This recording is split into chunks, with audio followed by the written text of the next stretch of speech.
Bom te ver. O ensino de hoje é sobre perdão. O tema de hoje é perdão.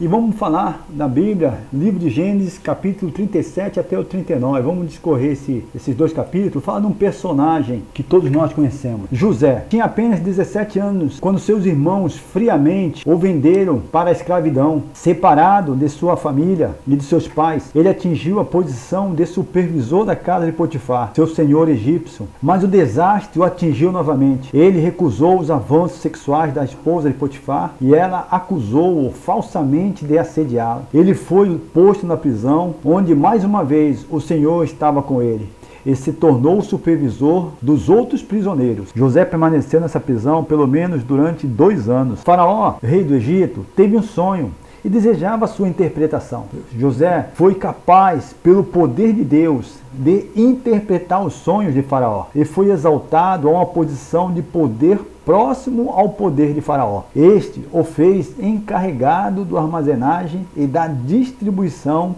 dos cereais em toda a terra do Egito, porque ia ter um tempo de escassez, de fome. Então José tornou-se encarregado do armazenamento de cereais. Depois que os irmãos de José vieram ao Egito para comprar cereais, José estava no poder para tomar vingança contra aqueles que tinham pecado contra ele tantos anos atrás. Contudo, a Bíblia nos conta que José experimentou seus irmãos e, tendo visto o arrependimento deles, recebeu-os com lágrimas e afeto. Ele, José, o tinha perdoado pelos seus pecados. Muitas pessoas não perdoariam como José o fez. Não é fácil, frequentemente, perdoar. E quanto maior ainda a intimidade que temos com aquela pessoa que faz injustiça contra nós, é mais difícil perdoar. As Escrituras nos ensinam, contudo, que a má vontade em perdoar os outros nos retira o perdão divino. Jesus ensinou: porque se perdoares aos homens as suas ofensas, também vosso Pai Celeste vos perdoará. Se, porém, não perdoares aos homens as suas ofensas, tampouco vosso Pai vos perdoará as vossas ofensas. Desde que todos os indivíduos responsáveis diante de Deus necessitam de perdão,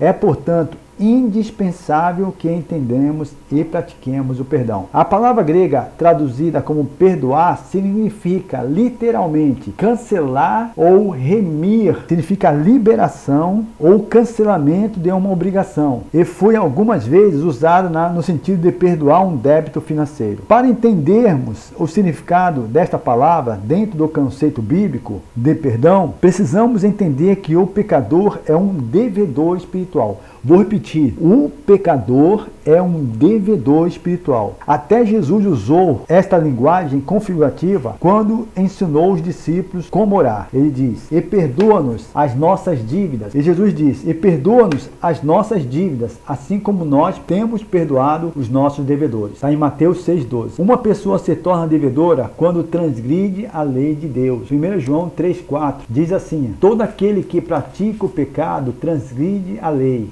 De fato, o pecado é a transgressão da lei. E em Ezequiel 18,4 diz assim: eis que todas as almas são minhas, como é a minha do Pai, também, assim também é a alma do Filho, é minha. A alma que pecar, essa morrerá. Em Ezequiel 18,20 diz: a alma que pecar, esta morrerá, e o Filho não levará a maldade do Pai, nem o Pai levará a maldade do Filho. A justiça do justo será sobre ele, e a impiedade do ímpio será sobre ele. Na Bíblia que fala sobre errando, nós não perdoando, nós estamos errando, nós estamos pecando contra o Senhor, não perdoando o próximo, nós estamos pecando. E a palavra do Senhor diz sobre o pecado: o salário do pecado é a morte, mas o dom gratuito de Deus é a vida eterna, por Cristo Jesus nosso Senhor. Romanos 6,23. E aqui em Isaías, ele ocupa a posição de pecador aos olhos de Deus e perde sua comunhão com Deus. Isaías 59, 1 e 2 diz: eis que a mão do Senhor não está encolhida para que não possa salvar, nem agravado o seu ouvido para que não possa ouvir. Mas as vossas iniquidades fazem separação entre vós e o vosso Deus, e os vossos pecados encobrem seu rosto de vós, para que não vos ouça. Essa é a mensagem do perdão. É necessário perdoar. Então eu quero deixar um bom te ver. Deus abençoe e obrigado por me ouvir até agora. Um abraço. Deus abençoe.